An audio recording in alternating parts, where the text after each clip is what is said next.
ಮಲೆನಾಡು ಭಾಗಗಳಲ್ಲಿ ವ್ಯಾಪಕವಾದಂತಹ ಮಳೆ ಆಗ್ತಾ ಇರುವಂಥ ಹಿನ್ನೆಲೆಯಲ್ಲಿ ತುಂಗ ಹಾಗೂ ಭದ್ರಾ ಜಲಾಶಯದಿಂದ 1 ಲಕ್ಷಕ್ಕೂ ಹೆಚ್ಚು ಕ್ಯೂಸೆಕ್ಸ್ ನೀರನ್ನು ನದಿಗೆ ಹರಿಬಿಡಲಾಗಿರುವಂಥದ್ದು. ಸೊ ಆ ಹಿನ್ನೆಲೆಯಲ್ಲಿ ದಾವಣಗೆರೆ ಜಿಲ್ಲೆಯ ಹರಿಹರದಲ್ಲಿರುವಂತಹ ತುಂಗಭದ್ರಾ ನದಿ ಮೈದುಂಬಿ ಹರಿತಾ ಇರುವಂಥದ್ದು. ನಾನೀಗ ಹರಿಹರ ಪಟ್ಟಣದಲ್ಲಿರುವಂತಹ ತುಂಗಭದ್ರಾ ನದಿಯ ಸೇತುವೆ ಮೇಲಿದ್ದೀನಿ. ನೋಡ್ಬೋದಾಗಿದೆ ಯಾವ ರೀತಿ ಅಂತಹ ಒಂದು ದೃಶ್ಯ ಇದೆ ಅಂತೇಳಿ. ಸುಮಾರು 1 ಲಕ್ಷಕ್ಕೂ ಹೆಚ್ಚು ಕ್ಯೂಸೆಕ್ಸ್ ನೀರನ್ನು ತುಂಗ ಮತ್ತು ಭದ್ರಾ ಜಲಾಶಯದಿಂದ ನದಿಗೆ ಹರಿಬಿಡಲಾಗಿದೆ. ಸೊ ಇದರಿಂದಾಗಿ ನದಿ ಅಪಾಯದ ಮಟ್ಟ ಮೀರಿ ಹರಿತಾ ಇರುವಂಥದ್ದು. ಸೊ ಆ ಹಿನ್ನೆಲೆಯಲ್ಲಿ ಹೊನ್ನಾಳಿಲೂ ಸಹ ಸಾಕಷ್ಟು ಅನಾಹುತ ಸೃಷ್ಟಿಸಿರುವಂಥ. ಸೊ ಅದೇ ರೀತಿ ಹರಿಹರ ಪಟ್ಟಣದಲ್ಲಿರುವಂತಹ ತುಂಗಭದ್ರಾ ನದಿ ಸಾಕಷ್ಟು ಅನಾಹುತವನ್ನು ಸೃಷ್ಟಿಸಿದೆ. ಒಂದು ಕಡೆ ಗಂಗಾನಗರದಲ್ಲಿ ಸಾಕಷ್ಟು ಮನೆಗಳಿಗೆ ನೀರು ನುಗ್ಗಿ ಒಂದು ಅವಾಂತರ ಸೃಷ್ಟಿಸಿದರೆ, ಇನ್ನೊಂದು ಕಡೆ ಇಲ್ಲಿ ತುಂಗಾರತಿ ಮಂಟಪ ಕಾಣುತ್ತೆ, ಆ ತುಂಗಾರತಿಯ ಮಂಟಪನೂ ಕೂಡ ಜಲಾವೃತವಾಗಿರುವಂಥದ್ದು. ಒಂದು ಕಡೆ ಕಳೆದ 3-4 ವರ್ಷಗಳಿಂದ ಬರಿದಾಗಿದ್ದಂತಹ ಜಲಾಶಯ ಇದೀಗ ಮೈದುಂಬಿ ಹರಿತಾ ಇರುವಂಥದ್ದನ್ನು ನೋಡಲಿಕ್ಕೆ ಸಾಕಷ್ಟು ಜನರು ಕೂಡ ಇದೀಗ ಸೇತುವೆ ಬಳಿ ಬರ್ತಾ ಇರುವಂಥದ್ದು. ಬಂದು ನದಿಯ ಒಂದು ದೃಶ್ಯ ಏನಿದೆ ಅದನ್ನು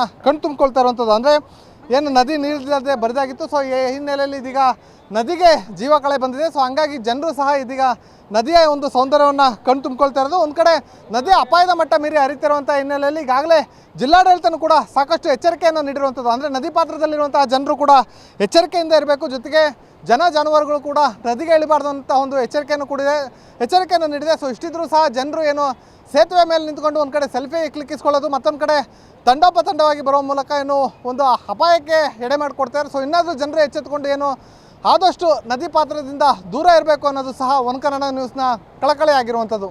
ಕ್ಯಾಮ್ರಾ ಪರ್ಸನ್ ಮಂಜುನಾಥ್ ಜೊತೆ ಪ್ರವೀಣ್ ಬಾಡ, ಒನ್ ಕನ್ನಡ ನ್ಯೂಸ್, ದಾವಣಗೆರೆ.